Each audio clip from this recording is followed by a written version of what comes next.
A very warm welcome on behalf of ThemPra, the Social Pedagogy Professional Association, the Social Pedagogy Association, the SPDN, and the Global Alliance for Social Pedagogy and Social Education. We have so many different names and organizations and alliances and communities of practice involved here. We'll hopefully get a bit of a sense of what they all are. The most amazing thing is just that this is like been a great opportunity to bring together so many different professionals, practitioners, people with an interest in social pedagogy. Some of you might only have come across social pedagogy more recently. Some of you might have grown up and basically been exposed to social pedagogy in the best possible way from the very onset of your lives. So we've got a whole amazing range of different people involved in this webinar.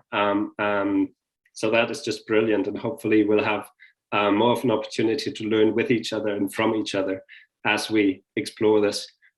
So today is very much a culmination of 2 years of us jointly hosting webinars exploring social pedagogy concepts at Turbulent Times. And because we're also currently running the Social Pedagogy Development Network, which is a UK-based community of practice for everybody interested in social pedagogy. We've done this for the last 12, 13 years now. Obviously, it's had to happen online.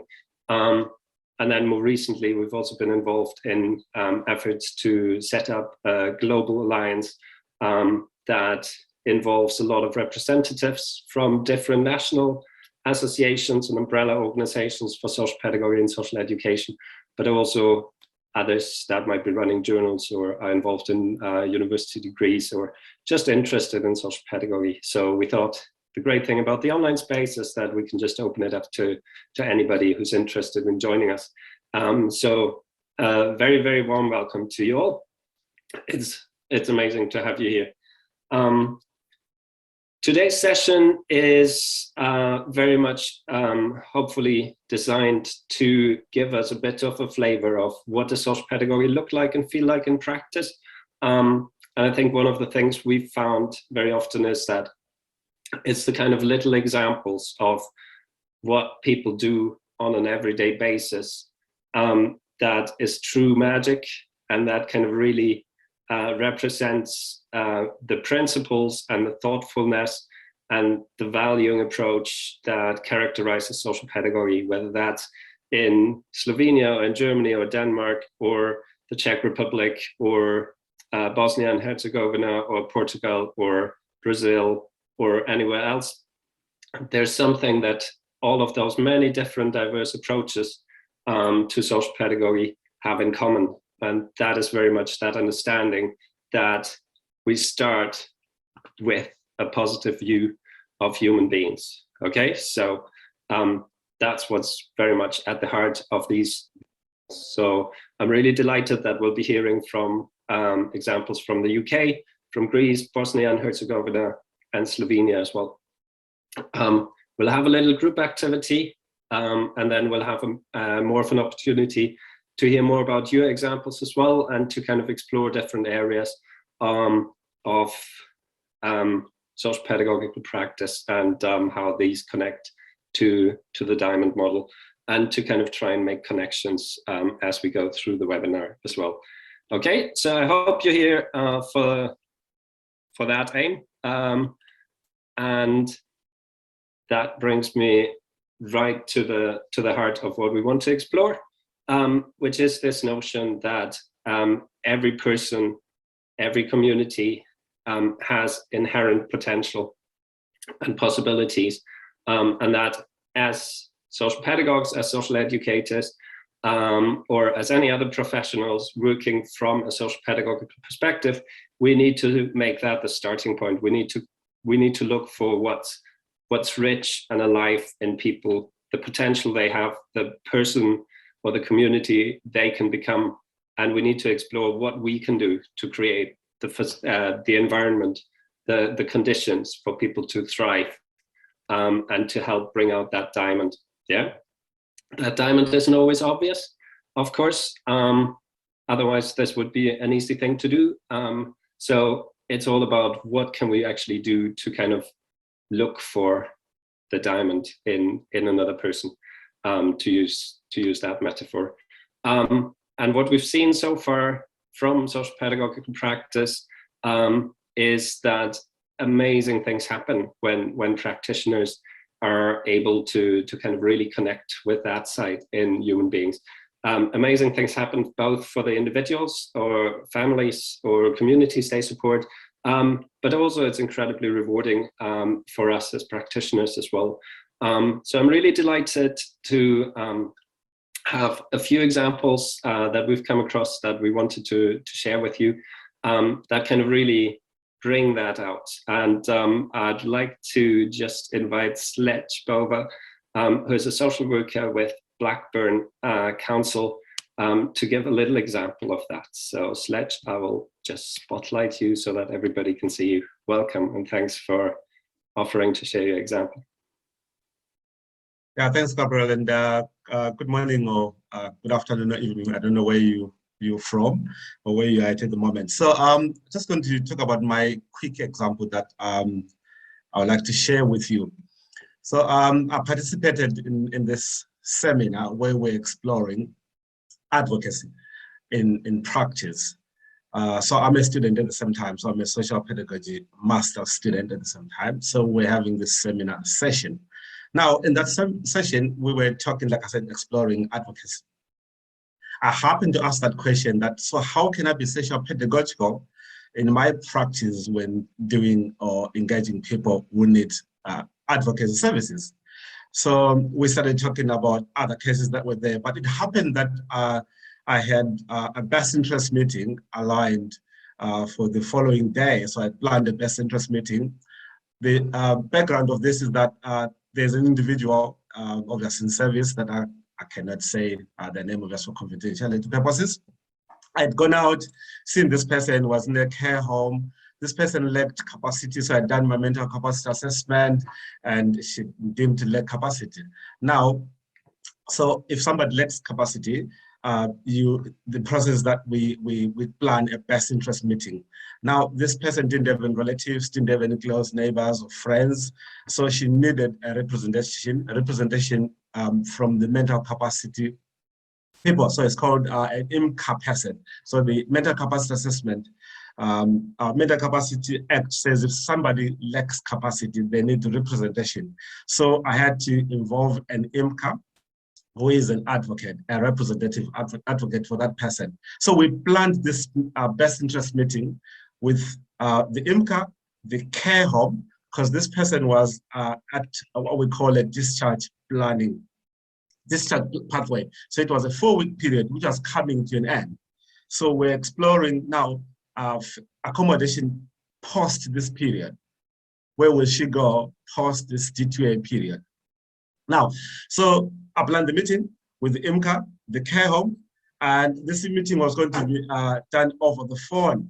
Like I said, once again, just to remind you, I'd gone out, I had completed a mental capacity assessment with the individual, spoke to the person, and I deemed the person to lack capacity to make a decision about their care and accommodation post this discharge to assess period. So the IMCA and the care home representative, we've made this arrangement. We're going to have this meeting. So I asked this question at this seminar, how could I be social pedagogical in that practice? So we explored the ways that could be done. We talked about the human rights. Once again, we brought in, that was brought in now, this aspect we're talking about today, the diamond model, looking at this individual as a diamond. Now, question was asked, was I going to involve the person in that meeting? And I answered genuinely that no, I wasn't. Why? Because I had already gone out and seen the person, completed the mental capacity assessment. So there was no need for me at that point to involve the person in the meeting. But after, in that process of exploring the diamond model, we realized that this meeting is will impact, or the decision that is going to be made impacts this particular individual. And this individual was not going to be involved in this meeting that we're going to be holding. And if that person is to be treated as a diamond, surely should be involved in that meeting. So we explored all that, the importance of then involving this person in the meeting.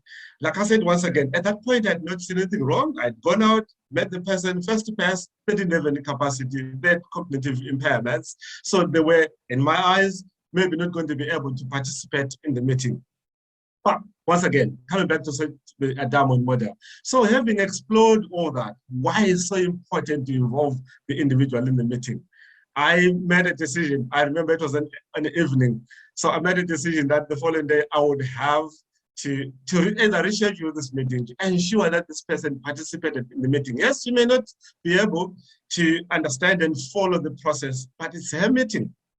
So the following day, I made a phone call to the IMCA quickly, made a phone call to the care home representatives, and I said, we need to involve this individual in the meeting. So fortunately, they were able to reschedule for that day. So I went out, involved the person, sat in a room, the individual was in the room, had a chat.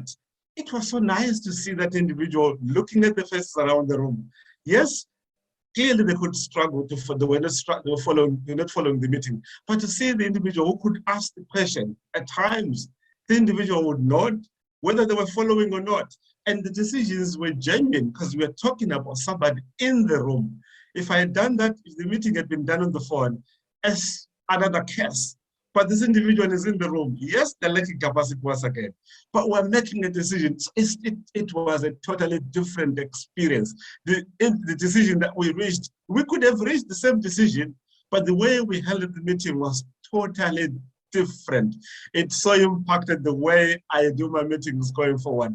I keep saying, I've said this even to Gabriel before, it changed the way I relate to people. Yes, I have always known as a social worker that we have to value people, we have to, practice from a non-restrictive, non-oppressive approach.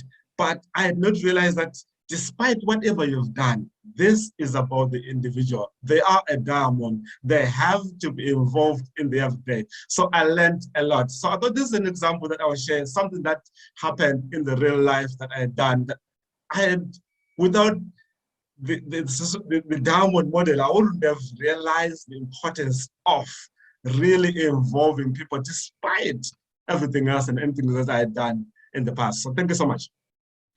That's my example. Thank you so much, Sledge, for sharing that. It's a beautiful example, and I think it shows that it's possible to work in a social pedagogical way, even within the current processes and systems that sometimes get in the way of that. But as your example really highlights, when we hold on to this notion that people are rich and resourceful and we need to kind of meaningfully involve them, then we can find ways within the current system to do things. And I think what I can really see from the way you talk about it, it means a lot to you as a professional as well, to be able to do that. So it makes the job much more rewarding as well. So thanks ever so much for sharing that, Sledge. And I can see there's quite a few comments that are coming up. By the way, feel free, if you listen, whenever you listen to people, feel free to kind of just help us make some of those connections to social pedagogical concepts that you might be familiar with over and above the diamond model. So if you hear something about the 3 Ps, the professional, the personal, and private, for instance, feel free to just put a little note in the chat so that other people can kind of make those connections as well. I'm delighted to introduce you all to Vasilios and Vasiliki, who are joining us from Greece. They work for the Society for the Care of Minors and have a lovely example to share with us as well. So welcome to you both. Hello, everyone. Hello.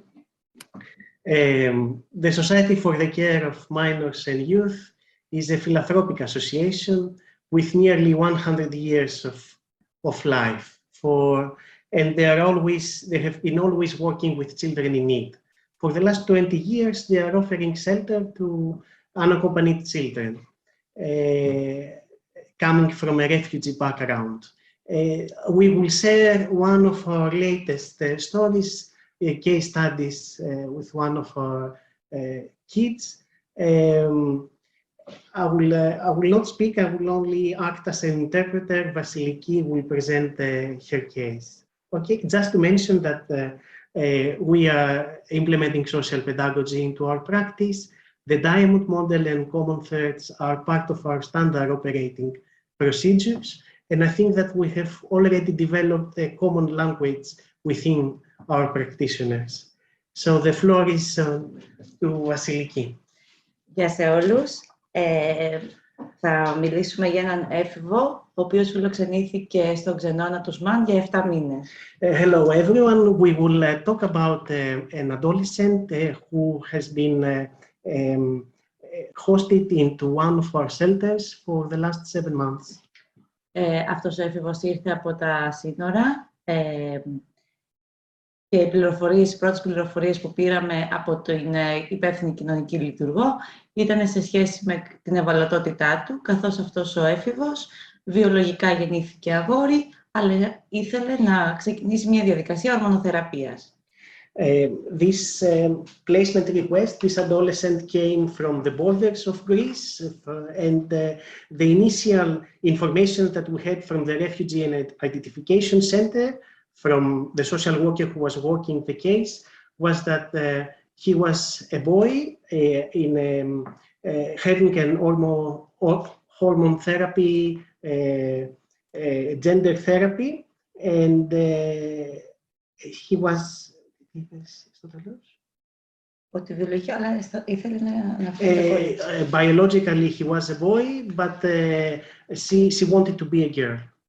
Οπότε οι πρώτες σκέψεις του προσωπικού, των εργαζόμενων της δομής, ήταν έτσι μια ανησυχία σε σχέση με το ότι δεν ήμασταν εξοικειωμένοι με ένα τέτοιο παράδειγμα και μια ανάγκη να εκπαιδευτούμε σε σχέση με αυτά τα ζητήματα. So the first thoughts of our staff was that we and the children were not familiar with similar issues, and there was a worry that we had that we weren't trained specifically on gender transition issues.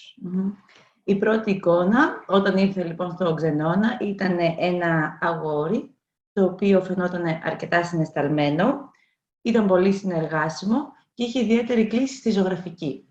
So the first image of the child was that he was a boy, very reserved and shy, but with a very strong talent to painting.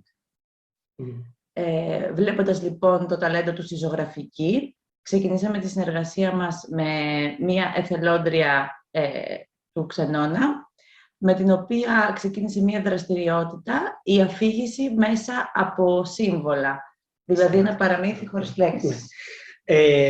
So we were trying to build, there was communication because he was communicating via paintings, drawings that she was making. So we wanted to establish a relationship, an initial relationship with the reserved child, and we thought of linking the child with one of our volunteers, a psychologist, and they started working with painting and with symbols, and with a narrative process via symbols. Εκεί λοιπόν είδαμε ότι οι ζωγραφιές του είχαν κυρίως το μαύρο και το κόκκινο χρώμα και ήταν μια αναδρομή στα δύσκολα γεγονότα που είχαν συμβεί στο παρελθόν στη ζωή του. So this story without words, these paintings, via the symbols that the child used, we realized that the main colors were red and black. He was depicting violent scenes from his past, and that's how we realized that she had a very difficult past of abuse and neglect. Και εκείνη που εμφανίζεται ένα γκρι σύννεφο από πάνω από τον ξενώνα σε σχέση με το προσωπικό αλλά και με τον έφηβο, το οποίο συνέχισε να υπάρχει για τους επόμενους μήνες, τους οποίους φιλοξενούσαμε. Και εκεί καταλάβαμε ότι πρέπει να έχουμε μια πολύ ιδιαίτερη προσέγγιση και να επικεντρωθούμε στα ταλέντα αυτά του παιδιού, στο διαμάντι που υπάρχει. The experience was very vivid, was very lively. If you could imagine, since that point, a black cloud appeared on our shelter, and above the child and the staff's heads. That's when we realized that we shouldn't emphasize on the bad things, on the difficult past, and all these experiences, but to focus on the actual diamond of the child and how we could shine this diamond. So we try to focus on these positive experiences. Το μαύρο σύννεφο αφορούσε κάποιες απόπειρες αυτοτραυματισμού. This black cloud was about a few self-harming experiences that she was having during her stay. Ακούσαμε λοιπόν τον έφηβο και με στόχο την ευημερία του επικεντρωθήκαμε σε 3 βασικούς άξονες. So we listened to the adolescent, and due to her wishes and needs, we focused in three set parameters. Ο πρώτος ήταν σε σχέση με την ψυχική υγεία του. Γι' αυτό το λόγο παρακολουθούνταν από ψυχίατρο και από ψυχολόγο σε εβδομαδιαία βάση. So the first aspect was her mental health. So we focused on linking the child with a psychologist and a psychiatrist on a weekly basis, having sessions, therapy sessions. Ο δεύτερος άξονας ήταν σε σχέση με την επικοινωνία και τη μάθηση. Ξεκινήσαμε εκπαιδευτικές δραστηριότητες και σε οργανωμένες δομές, αλλά και ατομικά στο σπίτι από τον εκπαιδευτικό της δομής μας. The other aspect was part of the empowerment and the holistic learning, because the child couldn't speak any language other than her mother language. So we focused on developing the communication process and her holistic learning. So, με το σεμικιό και το εκπαιδευτικό. So we linked her with an NGO which was delivering pedagogical sessions with the child in terms to have communication and language skills development, and with with our own pedagogue who was working internally, having daily sessions in Greek and English. Και ο τρίτος άξονας ήταν σε σχέση με την ψυχαγωγία του, με το να μπορεί να εκτονώνεται και να εκφράζεται συναισθηματικά. And the third aspect, parameter, was part of the positive experience, the entertainment, how she could express herself in a creative and artistic way.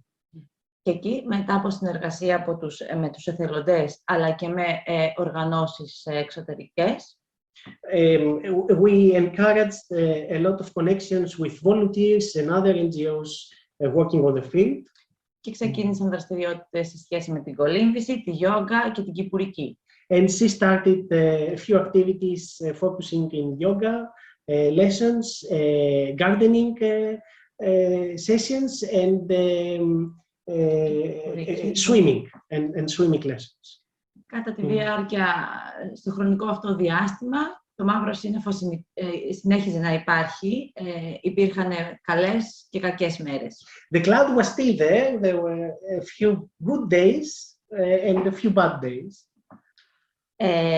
Οπότε επικεντρωθήκαμε σε σχέση με την επικείμενη ενηλικίωση του εφήβου, σε σχέση με το μέλλον του.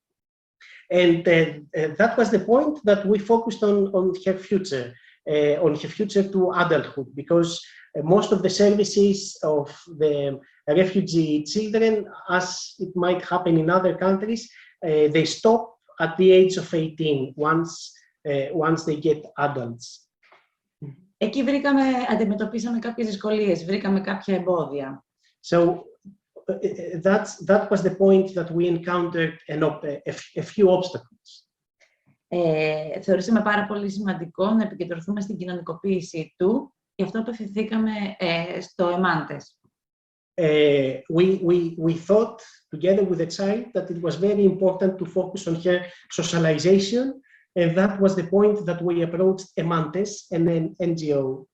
Είναι μια οργάνωση του εμάντες που υποστηρίζει τα άτομα ΛΟΑΤΚΙ. Emantes is a social enterprise corporation who supports people from the LGBTQ community. Ωστόσο, δυσκολεύτηκαμε να συμμετέχουμε σε ομάδες, καθώς θεωρήθηκε ότι ο έφηβος, η έφηβη πια, εφόσον είχε ξεκινήσει η διαδικασία της φιλομετάβασης, καθώς υποστηρίξαμε την επιθυμία του εφήβου να φοράει μακιγιάζ, να ντύνεται και να τη φωνάζουμε με γυναικείο όνομα, ντύνεται ως κορίτσι και να τη φωνάζουμε με γυναικείο όνομα.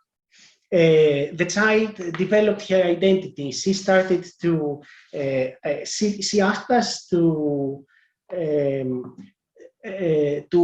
address her with a specific feminine name. She started wearing feminine clothes, and she wore makeup. Once we tried to link them with group sessions of Emantes, we faced another obstacle. Το εμπόδιο ήταν ότι θεωρήθηκε ότι δεν ήταν έτοιμη να συμμετέχει σε ομάδες. The organization thought that she was not ready to participate in group sessions. Το άλλο εμπόδιο που αντιμετωπίσαμε ήταν σε σχέση με την έβρεση κάποιας στεγαστικής δομής.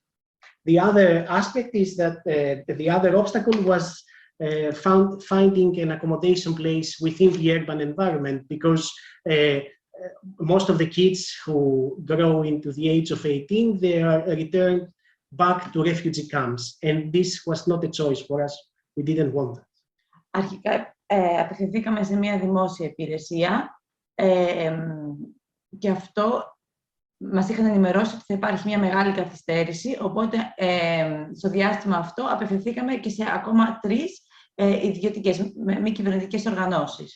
We approached the public services, and they told us that the referral might take ages, quite a lot of time, and that's when we approached most of the NGOs offering accommodation that we knew, so we approached 3 more NGOs.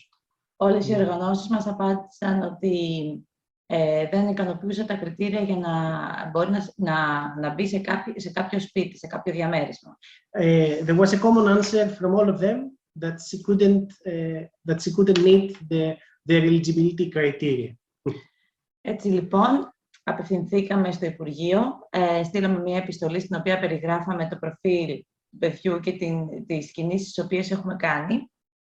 So with the child, we decided to do something bold. We approached the Ministry of Migration itself. We wrote together a letter mentioning the child's experiences, wishes, and needs, and we asked for an audience if they could give us an audience.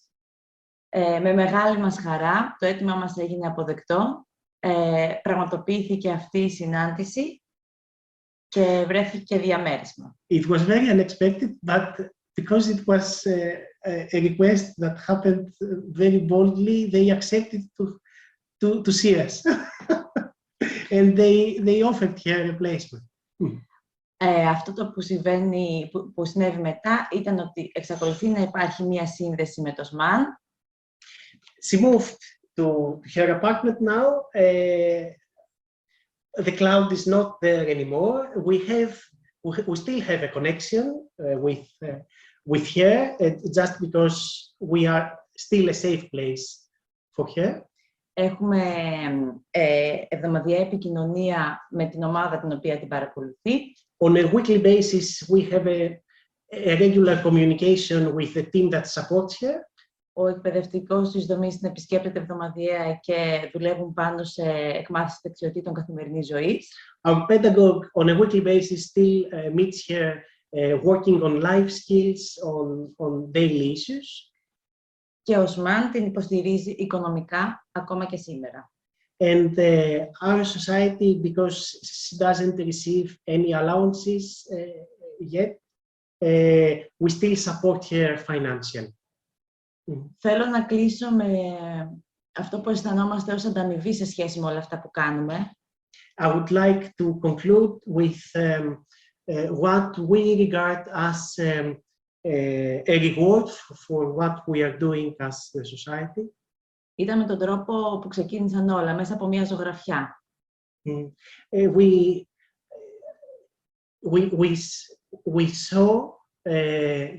saw the way. We saw the way how everything started with just one painting, one drawing. Η ζωγραφιά που μας άφησε όταν έφυγε ήταν ένας άνθρωπος ο οποίος ήταν σκυμμένος και ένα χέρι το οποίο τον σηκώνει προς τα πάνω. Επάνω στο χέρι υπήρχε το λογότυπο του ΣΜΑΝ. If you remember, the initial painting was red and black. The final painting that she gave as a present, as a gift to us, was a man standing,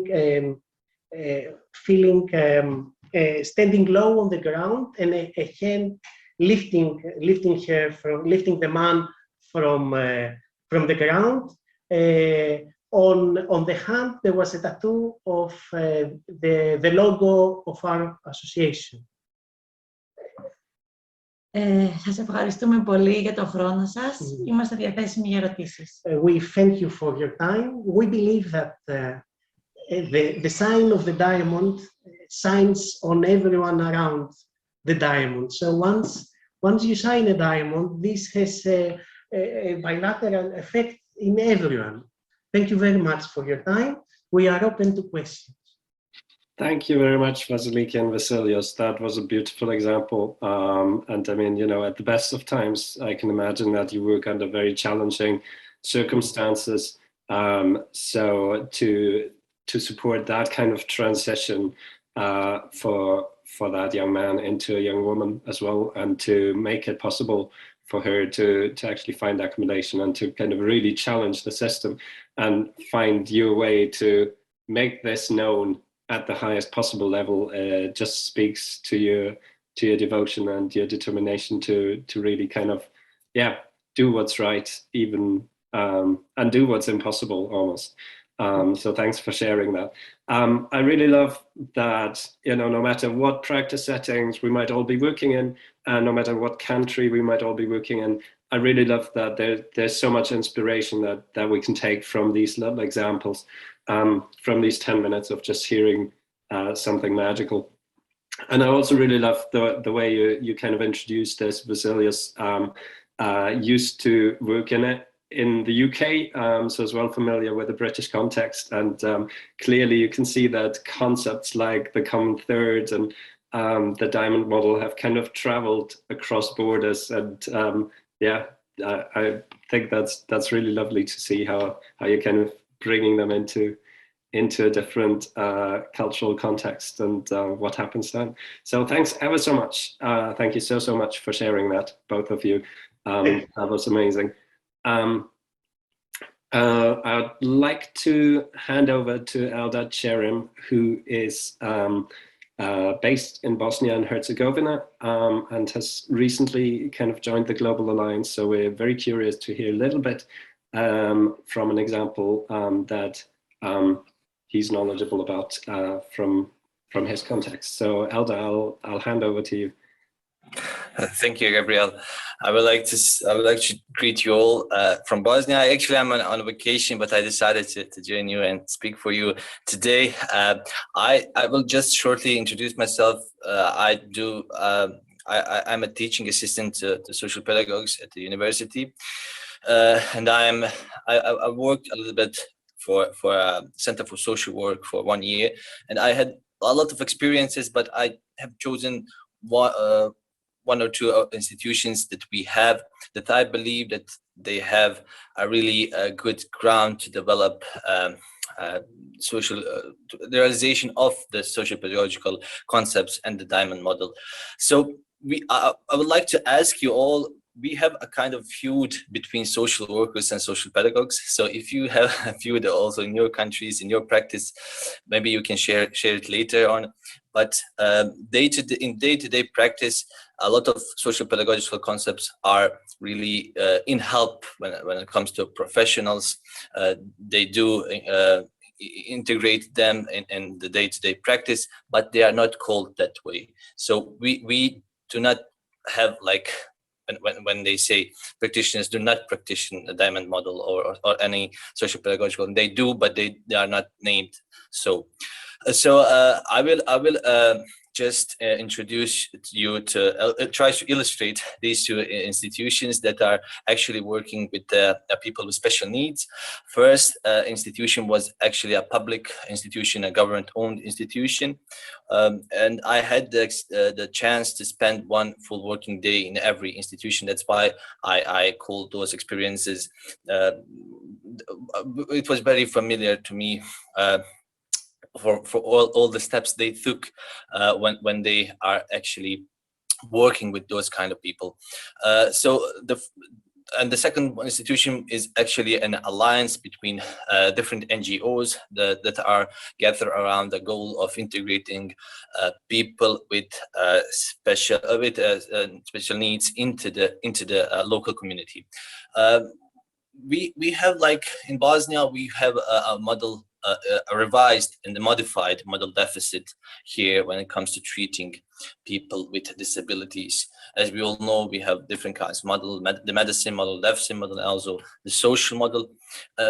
And I believe that in understanding social pedagogy, you need to understand the context of one country.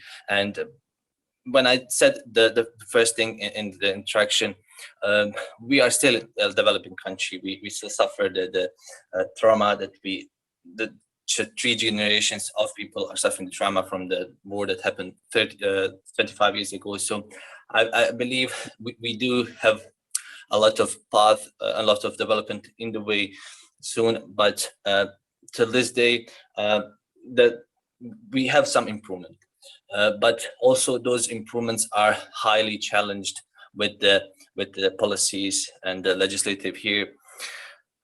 So I will be going back to the examples. The first institution is actually what surprised me. The director there told me 10 years ago the whole institution was working like a jail, actually, and it was not called a jail, but it was very, very closed, very rigid towards the people that came there. But they actually changed the staff there, and it was really a bright star and a hope when I saw what kind of professionals work there. There's different kind of interdisciplinary themes of social workers gather around: social workers, social pedagogues, educators, occupational therapists, medical nurses, doctors, and so on and so forth. And so the people actually that are living there and that are being treated there are having like all sorts of kind of professionals at their hand to help them be prepared for full autonomy of living an everyday life. So what is also very interesting, that they have level of readiness in these institutions. So and it is always connected to the level of autonomy that this person has. When it comes to this level of readiness, they have few camps of workshops where people actually can train different skills from different trades. I believe there's 5 or 6 of them. They're learning how to sew, they're learning how to do woodwork and stuff like that. So they can maybe in the future have a job in that area. After a person is developed certain kind of autonomy, they're being promoted, so to say, to a group leader where they are helping the staff members also of the institution to just overlook and help with everything around other beneficiaries that are located there. They receive small symbolic fees for the work they do. But after that period, this institution also built a few homes in that town. So I forgot to say which town. Maybe you can Google it later. It is Voinica. It is actually a really great town, multicultural, multi-religious town. And they built a few houses in that area where those people with high autonomy, they are living there alone or in joint households. They can have family members come to there whenever they like. So this is kind of a semi-closed institution. And also what is like really important for this institution, that they are really trying to work with this other institution that I'm going to just say a few words about it, that are trying to integrate the persons with different special needs and disabilities into the local communities. They're trying to collaborate with them, trying to help them as much as they can. So this second institution is actually an alliance between different NGOs. It is called Sumero. I believe maybe it is very familiar. It has a long tradition. I don't in our region. I don't know if in other countries.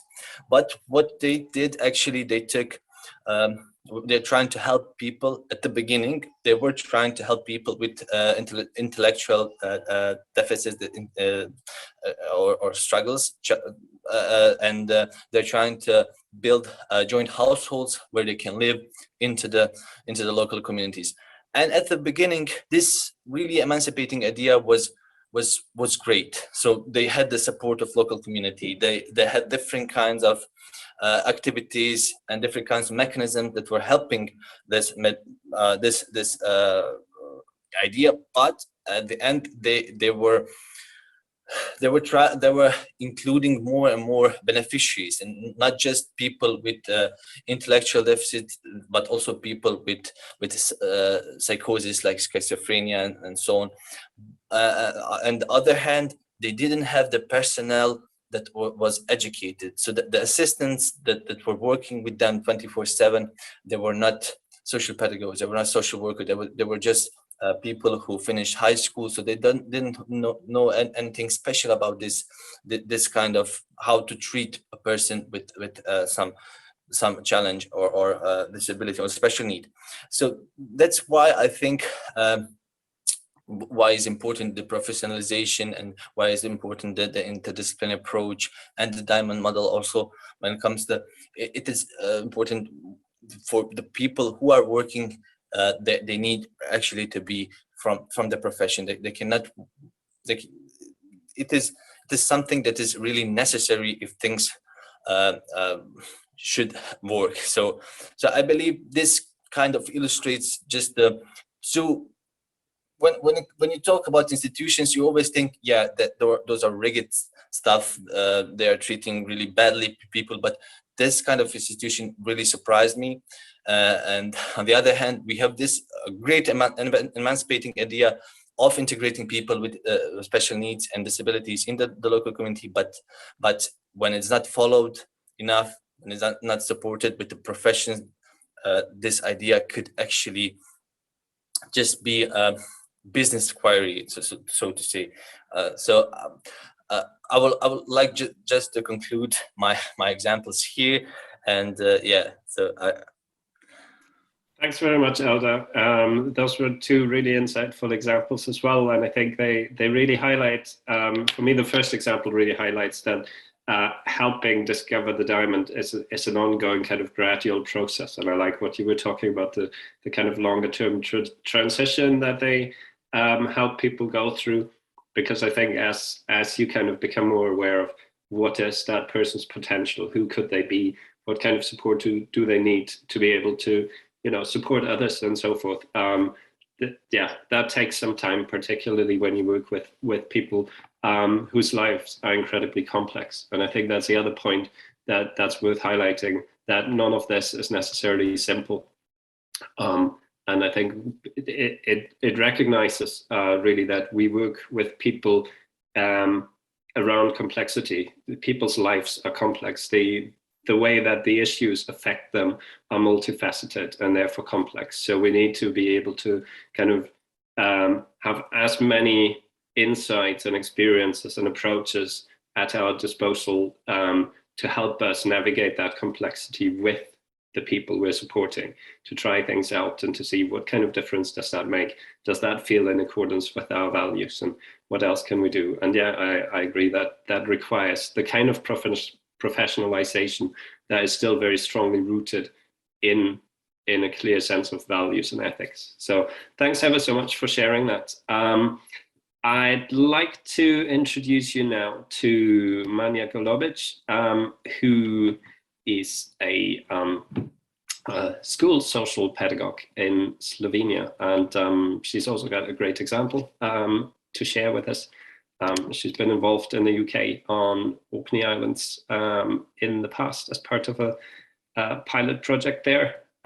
So she knows a lot about the UK context as well. And yeah, I'll hand over to you, Mania.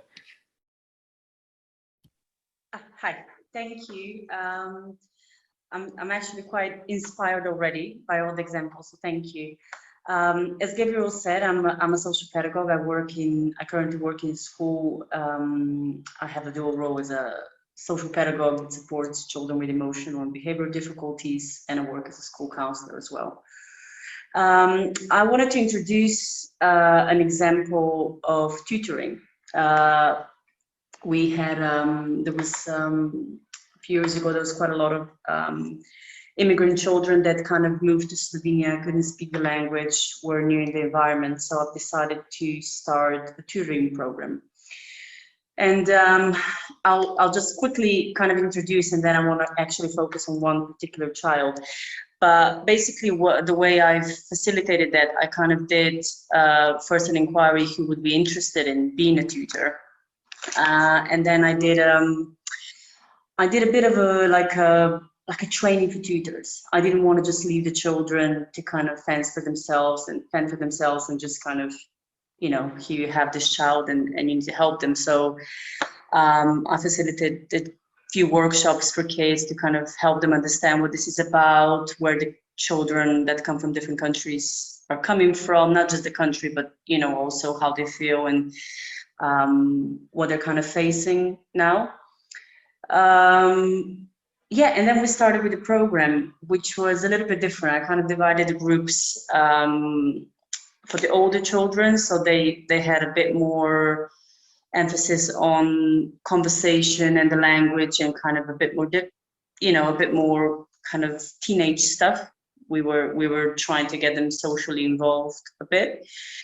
And then we did stuff. There was quite a few younger children. So with younger children, we did, we kind of almost had like a joint tutoring session. So we didn't do one-to-one, which is sometimes, I think it's something that's a bit more common, but we did like a group tutoring. So every child had a tutor. Sorry, there was a phone call in the middle. I'm sorry about that. And then we had group sessions where we kind of hang together and did some work on the areas that we've decided in advance. Obviously, I don't have to say that it was great for the children that, you know, the immigrant children, you know, they kind of got to know the kids from school. It was a bit more informal, but then at the same time they were learning things. So it was great for them. But I kind of wanted to introduce you an example about one of the tutors. Because when, you know, being a social pedagogue, I kind of didn't want to have just straight A students, which is kind of how things are normally done. And I kind of opened it to everybody. So one of the kids that wanted to be a tutor was very average when it comes to academia, sometimes actually on a needing help himself.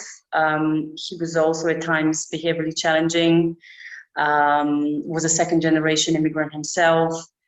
And when I told the teachers, they were like, he's not going to help anybody, you know, he's got issues himself. But I stuck with it because he showed a great interest. And I have to say, he was the best tutor at the end. It was, we started with this right before the first wave of COVID as well. So after we've done our group sessions and all that, we kind of also, you know, just were at home, and this particular student, who was a tutor to a 6-year-old, he got his child, I'm not sure, this boy's phone number, got to know the parents, started his session before we actually knew how this online thing works. He started tutoring him, like a distant tutoring, was teaching him words, was talking to him about Slovenia and our town. He was so empowered. He was so empowered, and he kind of took initiative, and it was, the teachers could see the potential in him, because they all thought I was crazy. Well, probably not all of them, but it was actually, it was such an amazing thing, because he proved to be such a valuable member of the tutoring team. And it actually improved his position in his classroom and his success. Not to mention the relationship, not just with the younger generation, but also I think it improved the relationships he has with teachers, and in particular with me as well. We kind of, as a counselor, I'm kind of in and out of classrooms, and it actually really helps to have good relationships with some students who kind of can then, he still supports his class when needs be. And he's learned so much. So I kind of went to different dances. I did a cheat sheet here, Gabriel. But yeah, no, it's actually, when it comes to the diamond model, I think like he literally, that was the key for him. He had a great experience, and he literally progressed in all of these areas that we speak about in diamond model. And there were younger kids as well. I didn't just choose tutors who were year 8 or year 9, or, oh, sorry, the Slovenian system is a bit different. So we have from year 1 to year 9. So year 9 is 15-year-old. So I choose tutors who were 10, 11, 12. So they were actually, the whole thing really worked. But this particular child, I think he did so much for his confidence and his involvement in school, and he still participates in certain activities that he never would have otherwise. So yeah, that was that. Unless you wanted me to add something, I can speak, Gabriel. Just stop me. That is a beautiful example. Thanks so much, Mania, and I'm sure you'll be able to share more in the breakout rooms in a little while as well. Yeah, it really speaks to that. I think what it really highlights is that you've helped him. You've clearly seen the diamond in him. You've clearly seen his potential and his motivation to be part of the tutoring team. You've enabled him to kind of recognize his strengths and play to his strengths and develop his potential. And you've also created the opportunities for everybody else to see the diamond in him as well, which I think is just so powerful. So yeah, amazing example. Thank you so much, Mania. We've got just a little bit more time now to hear from Dan Nestor, who is a mental health practitioner with Barnardo's for now, soon to be in an advocacy and participatory role for Barnardo's, and he's got an example as well. So Dan, I will invite you to the floor. Thank you, Gabriel.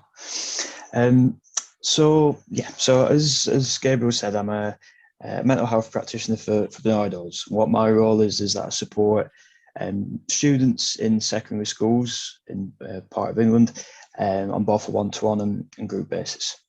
So in our practice, it's encouraged that recognising that each young person's experience is unique and individual, which means that each young person's needs are unique and individual as well. So the school I cover has got roughly 1,500 pupils, which means there's roughly 1,500 different needs and 1,500 different ways of working as well. And we're encouraged to work as is described as being authentic chameleons. So staying by our values, keeping safe and ethical practice, keeping our held tongue, but also adapting to meet the needs of the person that we're with. So because of this, it's really important to recognise that the young person is an expert in themselves. This is part of the diamond element of it. Recognising that they know what they do and don't need, recognising what they have an idea what works for them, what doesn't work for them, if they prefer a certain type of workers, and they might know what's triggering for them and what's not triggering for them. Also having an awareness of what physical space works for them. So it might be indoors, might be outdoors. They might prefer rooms that are set up purposely to be more therapeutic, or they might prefer to be in rooms which are not tailored to like a specific agenda. They're kind of like blank canvas kind of rooms. So the importance of recognizing the child's voice is that as well, that they might not have an awareness of specifically what they want or need from the get-go, but when we're working alongside them and exploring what they want, what their wants and what their needs are, they can sometimes get an idea of what works and what doesn't work for them. So we, support them in working alongside them to notice this rich skill set that they've got, the insights and knowledge that they have of what works best for them, and listening to what they communicate to us in whichever way they prefer to communicate with, whether that's through play, whether that's verbally, whether that's craft, and whether it's through other people. Something that I use quite a bit, which I'll share as an example of these things. I don't know if you can see them, called Blob Cards. They are just pictures of blob people that have no age, no gender, no sex, but they act out different feelings and experiences. There's no labels on them. There's no, it's up to the young person's interpretation what they mean. So they're quite good for communicating as well. So for an example, when we start our intervention, we might we talk to the young person about, what do they prefer? Do they prefer being asked questions? Do they prefer to be given the space to talk and to be listened to? They might prefer what their preferred pronouns are. They might prefer to share their story with words or creativity, as I mentioned before. They might like to be offered suggestions, or they might like to work out what's happening for themselves. They might want to know about what's happening with their brain and body in terms of their mental health, or they might just be more focused on what their story is. They might say, for example, prefer to have quieter sessions, or that aren't quite as there's a calmer with a lot less energy, or they might prefer sessions that are more lively. And by having these sort of conversations at the start of the intervention to find out what they want and what they need, recognizes that rich understanding that they've got within themselves, and we can help support them on their journey with that. Now that might change, at the start they might prefer this certain way, but throughout that intervention that might be different, and it's important to sort of listen to that and check in with that, with what they need. So all of this can lead to bringing about a positive change for them by giving them the driving seat in the interaction that we have with them, even if that means that them being in the driving seat means that they want us to take the wheel for a while, kind of thing, instead of them doing it. So we also have a participation group. So all of our young people that we support have the opportunity to be involved with the participation group, which makes decisions on how the service runs, on how we can adapt, how we can grow, how we can develop practice, and it helps us to continue to keep the child's voice involved in our service with that. And so that helps a positive change for them individually, but helps to bring about a positive change for them collectively, but also more non-directly through the practice that we deliver. So that's what I had to share, really, just about child-directed practice and how the child's voice is an important part of that diamond element to it. Thanks, Dan, and it's really great to see that this is yet another practice area where social pedagogy can offer a really meaningful perspective, particularly to ensure that we're not just focusing on mental health in narrow ways, but actually also to create a more inclusive environment more broadly, and to work more holistically. So thanks for sharing that. That's brilliant. Hopefully, throughout all of this, you've now got a bit more of a sense that social pedagogy as a perspective really enables us to work in a whole range of different contexts. And no matter what that might be for you as individuals, there will hopefully be ways in which a social pedagogical perspective is much more rewarding, both for us as professionals, but also for the people we support and for everybody else who's part of their lives, as we've seen in Mania's example particularly. I will hand over to Alex at this point to lead into the next activity, which will explore the diamond areas in a little bit more detail in a moment. But before that, yeah, over to you, Alex, for a little activity. Hello, everyone, and thanks for all the great examples. And well, you know me, for all this beautiful relationship building examples, that creativity bit and that having fun together, and maybe a little bit of movement as well, because you were sitting like me now for an hour and 15 minutes. So please grab the opportunity and feel invited to play with me a little hunt for diamonds in your house, diamonds in your life, what's important to you. So I would like to send you for a hunt, finding an item which represents for you that core over aim, well-being and happiness. Find something. I know maybe a challenge for the ones in the office, the ones at home. Get up. What represents for you well-being and happiness? And please show it in the camera. Off you go.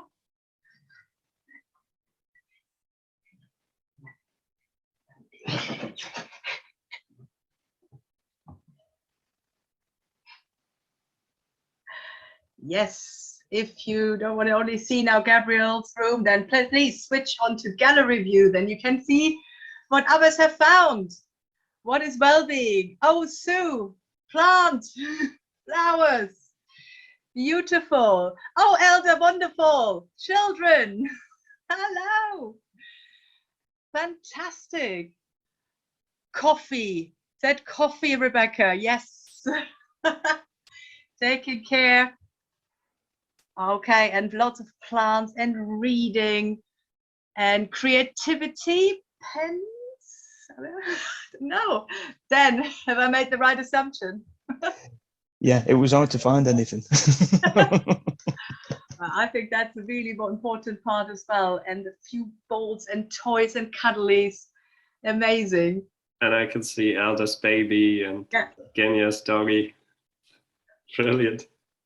Fantastic. There we go. And another opportunity to rack the brain. What could it be? What could it represent? Holistic learning. What represents for you holistic learning? And is there anything near you what you could hold in the camera for that?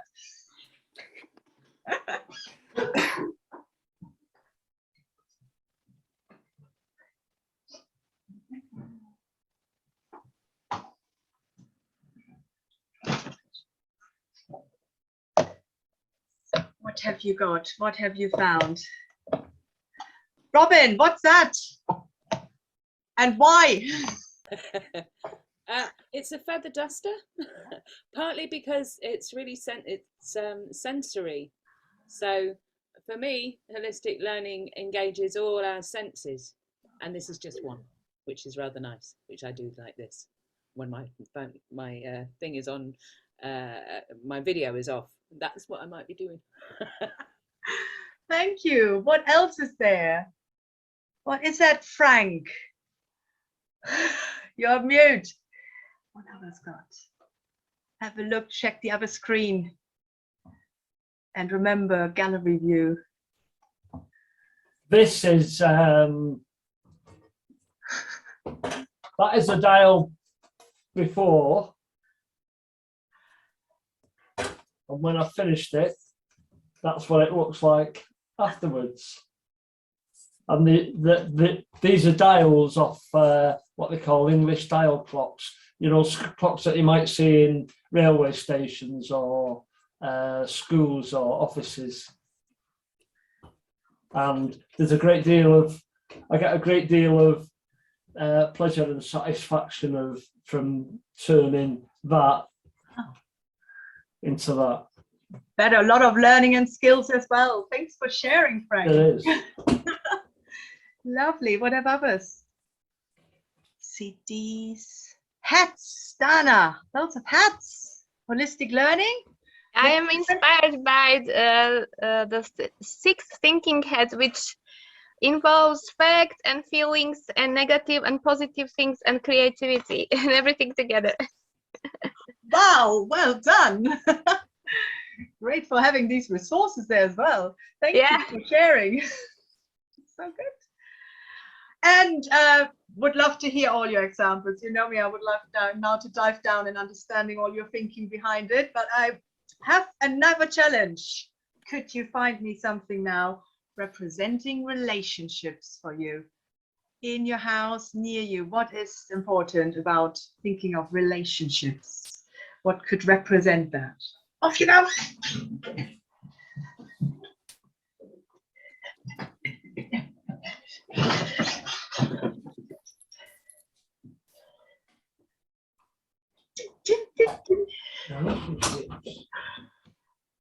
So, oh, these great cards. There they are. Fabulous. What you got there, Cara? Is it a Smurf?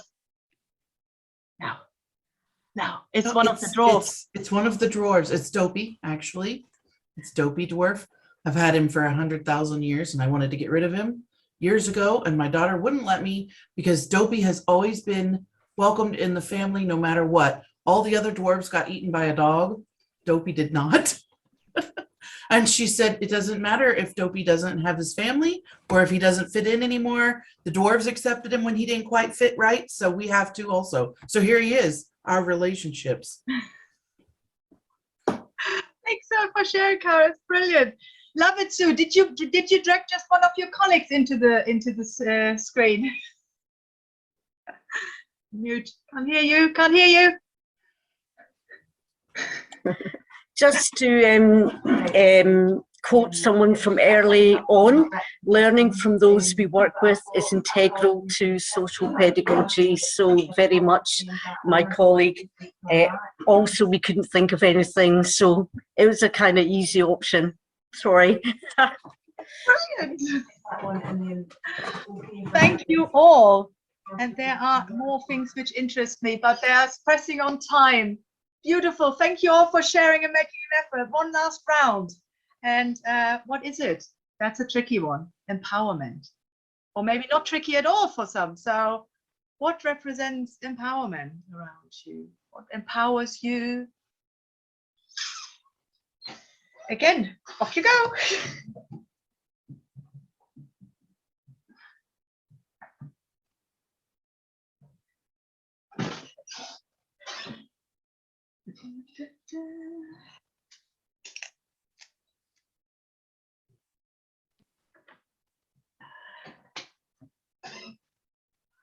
Another good book there, held in the screen. Andy, is that traveling?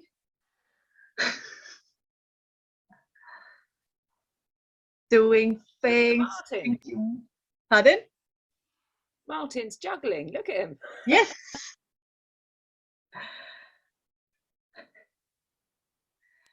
Pen, glasses, marbles. Are there marbles? Wonderful. But why marbles? Quickly, Matthew. Why marbles? Because these represent social pedagogy for me, in that you can take any everyday object, any everyday experience, and turn it into something that creates an opportunity for growth and learning. And this little £1 bag of marbles represents that for me, because I'll be using it all winter in helping people to develop and grow and an understanding of the stars. So there we go. Beautiful, wonderful. Thank you all so much for joining on that one. And to explore these areas of the diamond a little bit more in depth, we would like to invite you to another activity. So to participate, so we would like to explore it more in detail. We will have the area of the diamond in the breakout rooms as a kind of a headline. You can now decide where your feet can vote. You can choose where you want to go. So we have the well-being and happiness, holistic learning, relationships and empowerment. And yes, we would like you to connect theories to concepts. And invite for examples in these groups. So the groups will, so for example, well-being and happiness, lovely friend colleague Andy, there he is. He will kind of like share this space with you and take some notes and support the conversation as and where he can. My dear friend and colleague Cara would take care of holistic learning. There she is, and again will usher the room and support the capturing of the conversations. And then Robin Kemp, again another dear colleague and friend, relationships. What is it? What makes relationships? And what is it in our context of work? And how can we use that for supporting positive change? And then empowerment. Another dear colleague, Cecile and friend, will join that empowerment breakout room and will support your experience. Welcome back. Welcome back, everyone. I hope you had enjoyable conversations in the breakout rooms. Can I ask the facilitators, Andy, Cara, Robin, Cecile, would you mind giving us a bit of feedback from your conversations? And can they connect to positive experience, like how we make all these aspects of the diamond come out in positive experience? Have you found some in the conversation to share? At least one. Andy, would you mind shooting us off? Of course, of course. We were talking about well-being and happiness, and kind of, yeah, fascinating. Can we have longer, Alex? Because we go back and carry on, because we got some great places. I mean, I suppose, you know, we talked about different examples, and Sue talked about sort of the kibble in bloom stuff she was doing with getting young people to engage in nature, you know, who can grow the biggest sunflower, and so on and so on. They do yoga classes, and then you know, we talked about young people and what makes people happy, how individual that is. And Frank gives a great example of a young person that was actually placed with a quite materially well-off family, and then it broke down because it wasn't him. That's, you know, the fact that there was, you know, they got all the materials wasn't what the young person wanted. They just wanted something normal, you know. So, but nobody seemed to have checked that out. So there's all that stuff around it. We talked to them about, you know, for well-being, you know, you need to have emotional safety. You need a safe space. You need a safe place, and obviously that relates to relationships, and so on and so on. We talked quite a bit about surfing as well, as an example, with Andrew and one of their young people passionate about surfing, or passionate to surf, and a member of staff going out with them on the west coast of Ireland in, you know, quite fresh water, and everything around that. So obviously quite a lot of theories came from that. We talked about positive psychology, and, you know, there's obviously zone of proximal development, learning zone of proximal development, the common third. So many things started to emerge, and quite naturally we came to a sort of, they're all interrelated, aren't they? And all the sort of concepts as well kind of fit around all of this. So actually disentangling it into bits was quite unhelpful in a way, but helpful in a way as well. So yeah, and the positive experiences, you just like how things happen, you know, sort of, you go out and, you know, so you grow a sunflower, and that's a great thing, you know, and it's nurturing. You know, something happens as a result of your actions, and something positive happens, you know, but also about sort of the important thing was, but what, you know, positive experiences for one person might be very different to a positive experience for another. You know, it may be sat on the beach having an ice cream. It may be. Can definitely see why you wanted to go back to that group and that conversation. for capturing it, and it absolutely links back to that activity we done earlier with how many different items we came to the screen, what well-being and happiness means for us. So thanks very much, Andy. Cara, can we learn holistically? How was your conversation? So I'm going to be very brief because we're getting a little short on time. I'm very cognizant of the time here, but really what we discussed was the holistic aspect of holistic learning, and how what the lesson has set out to be in a formal education setting or an informal education setting may not be what the lesson really is. What the problem is being listed as may not be what the problem is, and how important relationship building is, and looking at the whole problem and the whole person and the whole lesson and every aspect becomes the most important thing. So we did a little more delving into what is holistic learning, and how that can positively be impacted. But I think we really, if you go look at the Jamboard, because we don't have a lot of time, I think we hit on some really interesting points that we kind of just came to realizations, or maybe one of us knew and shared with the group, and thought we should put that on our board. So thank you, Cara, very, very much with the timekeeping as well. Appreciate it. Robin, relationship. I have one aspect from your group to bring and share with us. Hi, Robin, I have you on mute still. Yes, there you are. Sorry. Yeah, very rich and interesting discussion we had.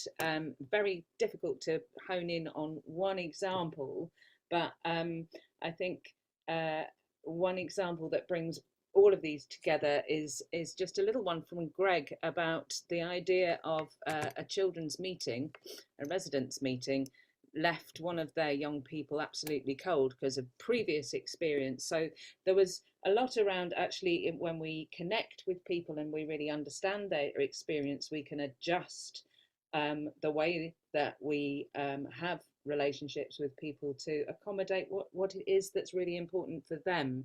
So one of the ways that they did it was just changing it to Greg, what was it? I didn't write it down. A cake and chat. Cake and chat session.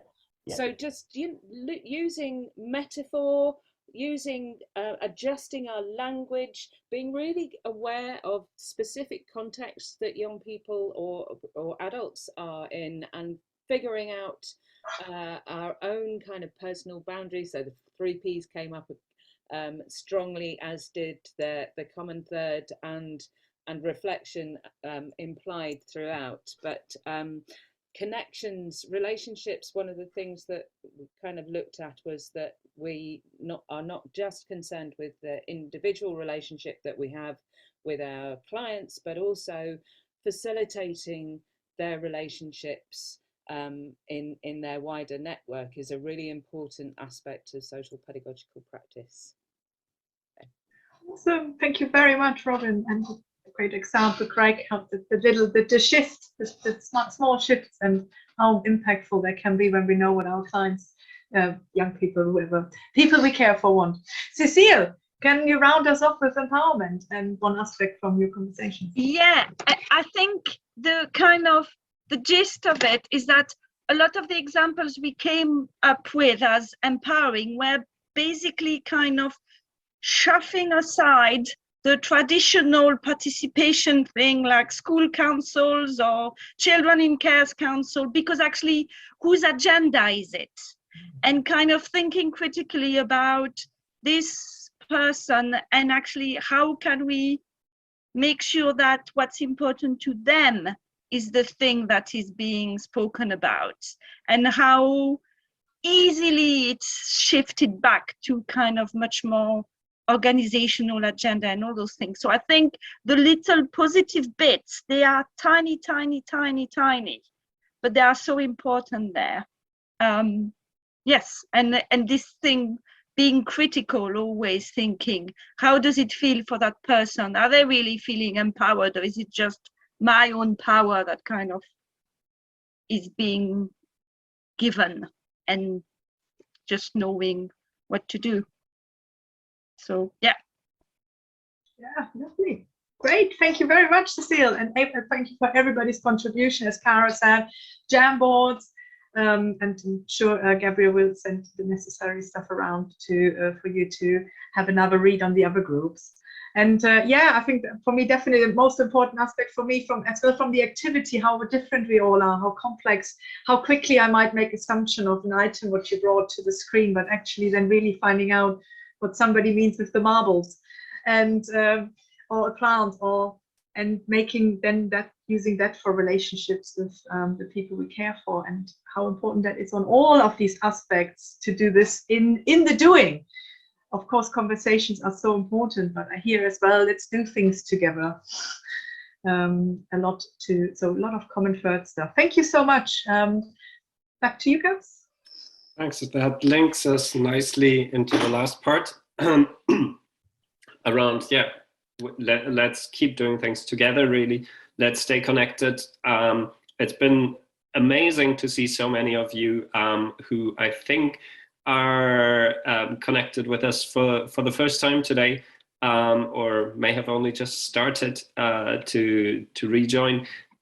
So I wanted to just share a few ways in which we can hopefully continue the conversations and the learning and relationship building over the coming months and years, hopefully. So one thing is that this webinar series that I mentioned at the beginning is going to continue. We're going to continue after the summer holidays with more episodes focused on specific concepts. So if you have any ideas, if you have any examples, then please do get in touch with me and we will see what we can do about them. They're always much more livelier when we have really amazing examples from practice. So feel free to volunteer yourselves, as you've seen from Vasiliki and Elda and Mania and Dan and Sledge earlier, as well as Vasilius, of course. Yeah, you guys just bring out the magic and the energy that keeps other people going as well at turbulent times. And we really need that kind of reaffirmation that we're on the right track. We're doing things that are important and meaningful, and to get the value and recognition for that as well is quite nice. The other aspect, of course, is if you haven't already joined the Global Alliance for Social Pedagogy and Social Education, please feel more than welcome to do so. This is kind of a free movement. It kind of lives very much with the ideas that everybody brings. It's structured in a way that seeks to be social pedagogical. So we have a central communications team that is only just forming and open to other people to join us. That tries to kind of make sure that as an alliance we're kind of well coordinated and thinking about like what can we do to make sure that we engage with everybody. We have a number of different groups as well, depending on whether people are interested in undertaking research or running journals, or are interested in networking, or other aspects around professionalization, for instance. So the Global Alliance lives very much from the active contribution of everybody in terms of their interests and what they want to bring to those conversations, rather than any financial contribution. So it's a complete voluntary effort that we're kind of undertaking collectively with so many different people across the globe. So it's a very exciting thing to happen. And you're all most warmly invited to join it and to be part of that movement. We'd also like to invite you to participate in the Social Pedagogy Reading Club with Janet Grauberg that meets on a Monday night. At least for people in the UK, that's a Monday night. And it always happens on the first Monday of the month. We have read in preparation for each meeting a particular journal article. And then we discuss that. We get a bit of an overview and an opportunity to discuss what we're taking away from that, and to also then kind of make a commitment of like, what are we going to do with that learning? So it's a great opportunity for ongoing continuous professional learning and development, and a great opportunity for students as well as practitioners, as well as anybody else with an interest in social pedagogy to join. It's a nice little group, actually. We do read a lot of articles from the International Journal of Social Pedagogy, and we also want to invite you to contribute to the International Journal of Social Pedagogy. It's an open access journal. I'm one of the co-editors, together with Claire Cameron, and Robin Kemp is very closely involved in our editorial team as well. And basically the journal tries to kind of, showcase social pedagogical practice and research and the development of theory around social pedagogy across the globe. So have a look at the website, and if you're interested in contributing, feel warmly invited to do so. And over to Robin to just say a few words on the SPPA's annual conference. So you're all very much welcomed to join the Social Pedagogy Professional Association. We have a conference on the 20th of October this year called entitled Food for Our Thoughts, and it's looking at other non-medicalized, non-behaviorist kind of ways of supporting people's mental health and well-being and sustaining that over time. And looking at sustainable well-being, really. In the UK, we are heading for a mental health disaster, is what everybody is saying, and we think that there's more ways than therapy and drugs, actually, as many of these examples will show. So please do come to the conference. Consider whether you would like to do a workshop or a lightning talk or contribute into the conference in some way. Our call for papers is open, or for abstracts for participating. We're going to extend the deadline as well, so please do consider. It's really important to share what we have learned, and we have these two incredibly wonderful speakers in Rachel Rosen and Shumela Ahmed, who are talking about how we might support people's mental health and well-being in creative and different and perhaps transgressive ways. So please do join SPA and do come to our conference. Thank you. Perfect. You can either go in person at Kingston University if you're in London or in the region, or you can join virtually as well. Yes, it's a live broadcast as well as an in-person conference. So we'll see how that one manages. Perfect. And last but not least, we've also got at ThemPra, we've got a whole range of new courses starting again this autumn. They're all online. They're focused on developing relationship-centered practice. So if you're more interested in the diamond model, this is the course to go. We've got one on relational leadership that looks more at like what is a social pedagogical perspective on leadership, and how can we create more positive learning systems and positively affect the systems we work within, in the ways that Elda, for instance, was showing earlier, but also Vasiliki and Vasilius's example kind of really speak to that notion of we need to engage with the systems we're part of. And the third course we have is on courageous conversations. So how can we create the conditions in which we can have more meaningful dialogue with the people we support, as well as with other colleagues. So all of that is on our website, and we will send you all the information as well, which just leaves me to say a huge thank you to all of you for joining us. Very big thank you particularly to Sledge and to Vasiliki and Vasilius, and to Elda and Mania and Dan for sharing your insights into your amazing practice. I hope to see you all again soon, and yeah, look forward to hearing back from you with any questions, ideas, suggestions. Stay in touch, and yeah, enjoy the rest of your week.